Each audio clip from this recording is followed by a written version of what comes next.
और समय आएगा तो लोग बहुत भटकेंगे। इसके लिए जो आज इसकी अवहेलना तिरस्कार करेगा उसको 200-200 मील, 400-400 मील, 500-500 मील दौड़ करके जाना पड़ेगा।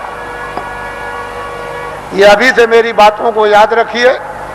ये नामदान सर्वोपरि दान है और ये आत्मा के धन का दान है, आत्मा के ज्ञान का, आत्मा की सिद्धि का और आत्मा की शक्ति का और आत्मा के अमृत का ये सच्चा दान है। ये बाहर का वो छाया का दान नहीं है। इसलिए वो मंत्र नहीं है जो गुरु मंत्र, ये गुरु दीक्षा नहीं है, ये आत्म मंत्र है, आत्म दीक्षा है।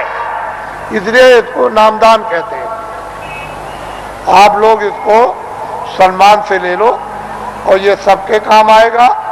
हिंदू, मुसलमान, सिख, ईसाइयों के छोटे बड़े बच्चे और बच्चियों के ये अमूलक वस्तु है। ये हीरे जवाहरात से नहीं मिलेगी, चाहे जितना भी दुनिया में बांटो। जब उस प्रभु की कृपा हो जाएगी उन महात्माओं पर तभी वर्षा होगी। इसके पहले कुछ छेड़ने वाला नहीं, पत्ता नहीं हिलेगा। लेकिन जो दया उनकी हो गई कि इन आत्माओं को अवसर दे दो, इनको मौका दे दो, इन पर वर्षा कर दो और ये बीज डाल दो। जब वो ऋतु और समय आएगा तो जम जाएगा। महात्मा फकीरों की मेहनत व्यर्थ नहीं जाती। तो मैं आदेश का पालन कर रहा हूं और ये सर्वोपरि आत्मदान आपको दे रहा हूं, उसको आप सम्मान से ले लो।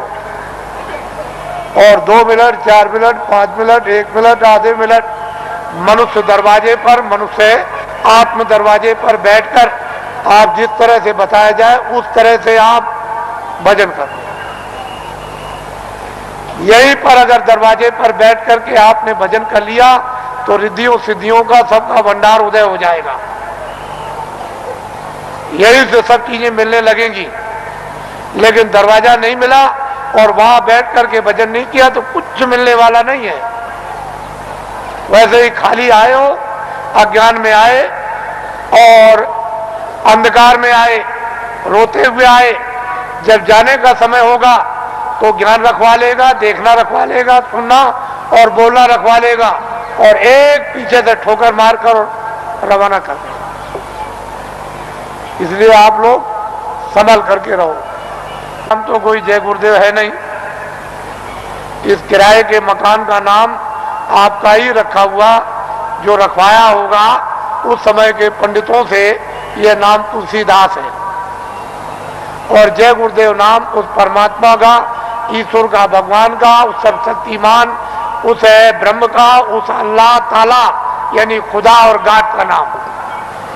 ये किसी इंसान आदमी का नाम नहीं। तो जो नाम मैं भगवान का बोलूंगा सब लोग एक साथ बोलेंगे, आगे पीछे नहीं। जो नाम बोलता जाऊं सब लोग उच्चारण करना, जिससे हमको मालूम हो कि आप शुद्ध नाम का उच्चारण कर रहे हो। जब मैं बोल बंद हो जाऊं तो आप भी बंद हो जाना। बोलो जय गुरुदेव। और ये आत्माओं का गोपनीय यानी रूहों का ये छुपा हुआ राज, ये खजाना है। ये जब तुम जरा सा रियाज और जरा कमाई करोगे, थोड़ी सी आप मेहनत, अभ्यास और साधना करोगे तो जल्दी से ये प्रकट होने लगेगा। लेकिन तुम ऐसे ही बैठे रह गए तो घर का भी कोई काम नहीं होता। और वैसे घर में भी कोई आपको नहीं पूछेगा, अरे भाई काम प्यारा, चांद थोड़ी प्यारा है। अरे भजन करोगे तब तो तुम प्यारे बनोगे, तब तो तुम्हारी जीवात्मा इस अंधकार से, इस जड़ता से निकलेगी। लेकिन भजन नहीं करोगे तो कौन किसको प्यारा? पति स्त्री को जवाब देता है, स्त्री पति को जवाब देती है, माँ बाप बच्चे को जवाब देते हैं। चाम नहीं प्यारा, काम प्यारा। अरे बातें प्यारी नहीं है, साधना और भजन और प्यारा है। तो इसलिए थोड़ा तुम भी मेहनत करो, हम भी करो। दोनों की मेहनत से ये हो जाएगा, काम पूरा हो जाएगा। आज गुरु महाराज का ये उनका पुण्य, जो संकल्प यहाँ छोड़ गए हैं, जो आशीर्वाद और आदेश जो दे गए हैं, ये सब उनकी चीज है। हमारे पास कुछ उन्हीं का आशीर्वाद, उनकी दी हुई ये दौलत है, और उन्होंने आदेश दिया है कि इस तरह का जब समय आएगा तो बांट देना, वो आपको मिलेगी। उनकी ये स्मृति है, यादगार, कि ये खजाना महापुरुषों ने बांटने के लिए दिया है, ये उनकी यादगार। और वो सब चीजें ताजी। गुरु महाराज बड़े सादे थे, बड़े सीधे थे, बहुत सादगी थी, बड़े सीधे थे, बड़े भोले थे, लेकिन जानते सब कुछ थे। कोई चीज उनसे छुपी नहीं, सब कुछ जानते थे। और उन्होंने ये संकल्प, तो उनका ये संकल्प है कि जीवों को बहुत लाभ होगा, रूहानियत का, आध्यात्मिकता का।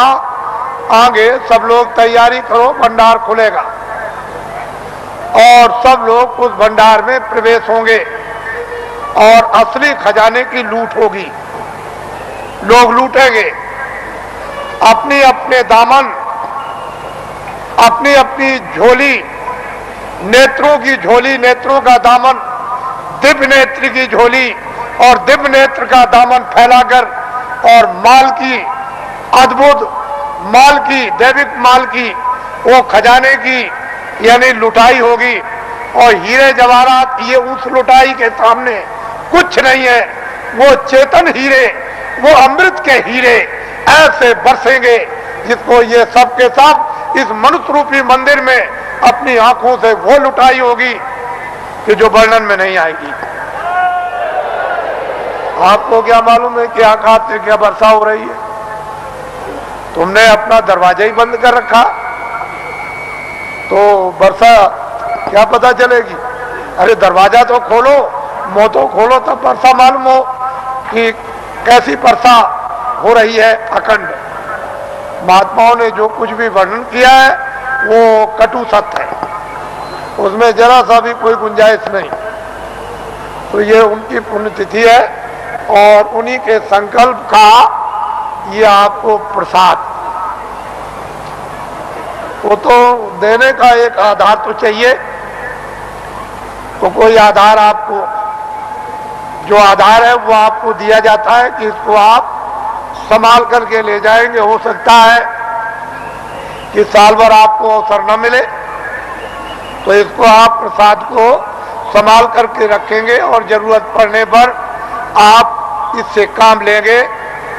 अपनी व्याधियों में, परेशानियों में कभी कभी ऐसा भी होता है कि हे मालिक, हमको कुछ नहीं चाहिए, जितने दुख हमारे कर्मों के हों वो जल्दी से जल्दी हमको दे दीजिए, लेकिन प्रार्थना यह है कि बर्दाश्त जरूर दीजिएगा, पर हमको आत्मधन लुटा दीजिए।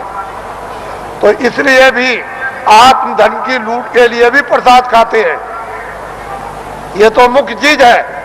लेकिन कभी कभी तरह तरह के कष्ट, तरह तरह की परेशानियां, तरह तरह की हैरानियां परिवार में, बीमारियां परिवार में, बच्चों में और बच्चियों में, पत्नी में और पति में, भाइयों में, माँ में, पिता में, अड़ोसी में, पड़ोसी में, जात में, बिरदारी में, समाज में, दफ्तरों में और राज में और इसमें और उसमें, ये तरह तरह की जो बीमारियां, जो रोग लग गए हैं, उनके लिए भी लाभदायक। लेकिन यह है कि अनुचित उपयोग करोगे तो लाभ नहीं होगा, उचित उपयोग करोगे तो लाभ हो जाएगा। अनुचित क्या उपयोग है कि मैं ये प्रसाद खाता हूं, आज मैं रात को डकैती डालूंगा, मुझे 1 लाख रुपया मिलना चाहिए, ये अनुचित, इससे लाभ नहीं होगा। तुम इसको खा करके डकैती डालोगे, चोरी करोगे, मौके पे पकड़े जाओगे और फिर कर्मचारी अधिकारी पकड़ेंगे तो वो डंडे मारेंगे, कचहरी पहुंचा देंगे, तुम्हारी सजा हो जाएगी। तो अनुचित प्रसाद का उपयोग मत करो, उचित करो। और मेरी चोरी छूट जाए, मेरी डकैती छूट जाए, झूठ छूट जाए, छल कपट छूट जाए, बदमाशी छूट जाए और मुझसे ये छूट जाए और ये बुराई छूट जाए।